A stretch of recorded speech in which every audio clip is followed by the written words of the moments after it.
इतिहास के बीते दिनों में तो हम पीछे नहीं लौट सकते, पर हम ये तो देख सकते हैं कि हमने अपनी यात्रा कहाँ से शुरू की और कहाँ तक पहुँचे हैं। तो चलिए बिहार के इतिहास को समझने की कोशिश करते हैं। बिहार में सभ्यता के इतिहास के हर चरण में भौतिक उपलब्धियों पर दार्शनिक उपलब्धियों को वरीयता आती है।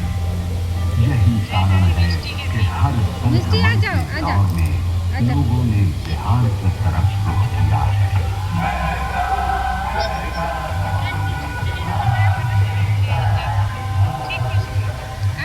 बिहार ने विश्व सभ्यता को पहला गणतंत्र तो दिया, विदेह राज जनक के रूप में पहला दार्शनिक राजा भी किया।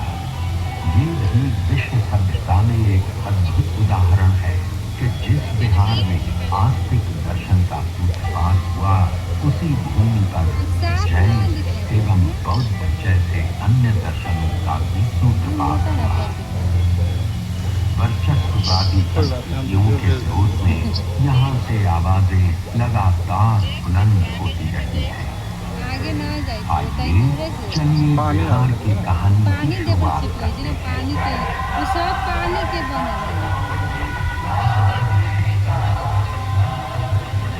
शताब्दियों पूर्व बिहार के ऋषि विश्वामित्र ने भारतीय सभ्यता और संस्कृति को तत्कालीन संकीर्ण और रूढ़ मानसिकता से ऊपर उठाकर एक नया चेतना। विश्वामित्र ऋग्वेद के अनेक मंत्रों के रचयिता थे। उनका आश्रम आज के बक्सर जिले में स्थित था। राम और लक्ष्मण को लेकर उत्तर बिहार में स्थित विदेश की सीता से मिलाने का काम विश्वामित्र ने ही किया।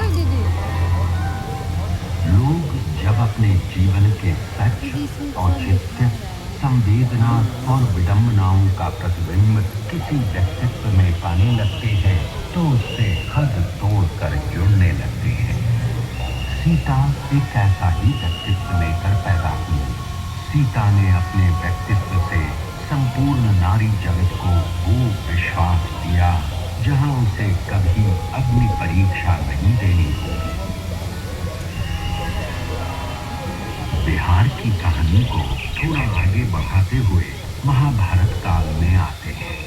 इस काल के दो महान योद्धाओं को याद कर लेना जरूरी है। पहले मगध के जरासंध और दूसरे अंगराज कर्ण, जो कि वर्तमान भागलपुर जनपद के राजा थे। भागलपुर में कर्ण का किला पुरातात्विक धरोहर के रूप में आज भी मौजूद है। क्योंकि कर्ण किसी राजघराने के वारिस नहीं थे, इस कारण उन्हें पग पग पर अपमान का घूंट पीना पड़ा था।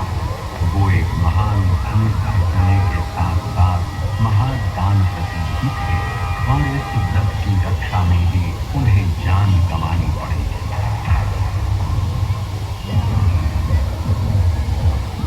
चलिए बिहार की कहानी को थोड़ा और आगे बढ़ाते हैं और ईसा पूर्व 6ठी शताब्दी में पहुंचते हैं।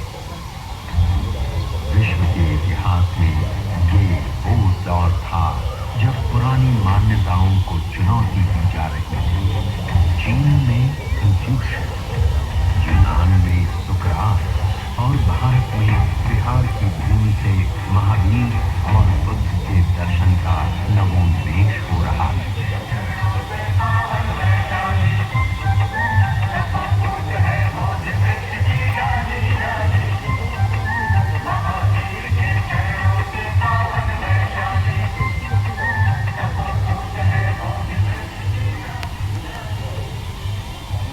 भगवान महावीर राजघराने में जन्म लेने के बावजूद बचपन से ही सांसारिक जीवन से विरक्त रहना चाहते थे। 30 साल की उम्र में वे घर छोड़ जंगलों में विचरने लगे और 12 वर्ष की कठिन तपस्या के बाद उन्हें आत्मज्ञान प्राप्त हुआ। इसके बाद उन्होंने पैदल घूम घूम कर लोगों को अहिंसा का पाठ पढ़ाया और जीने का तरीका बताया। उनका एक प्रमुख दर्शन था अनेकांतवाद। इस दर्शन के अनुसार सच को देखने का सबका अलग अलग नजरिया होता है और जब तक हम सत्य को हर एक नजरिए से परख नहीं लेते तब तक संपूर्ण सत्य को नहीं समझ सकते। जब महावीर स्वामी केवल ज्ञान की शिक्षा दे रहे थे, लगभग उसी समय एक और महापुरुष सिद्धार्थ गौतम मगध के जंगलों में ज्ञान प्राप्ति के लिए घोर तपस्या में लीन थे। इतिहास इस बात पर मौन है, पर हो सकता है महावीर और सिद्धार्थ गौतम मगध के जंगलों में एक दूसरे से मिले होंगे। आज से ठीक 2600 साल पहले वो भी क्या दृश्य था जब सिद्धार्थ गौतम ने गया से 15 किलोमीटर की दूरी पर निरंजना नदी के तट पर पीपल के वृक्ष के नीचे अंतिम ध्यान किया था। और माया के सम्राट मार ने अपने सारे दंजों को उन पर छोड़ा था और धरती उस संघर्ष की साक्षी बनी। संपूर्ण बौद्ध जगत में बोध गया कि इस जगह को यूं ही ब्रह्मांड का केंद्र नहीं माना गया है। बुद्ध ने बताया कि दो अतिपात हैं। एक तरफ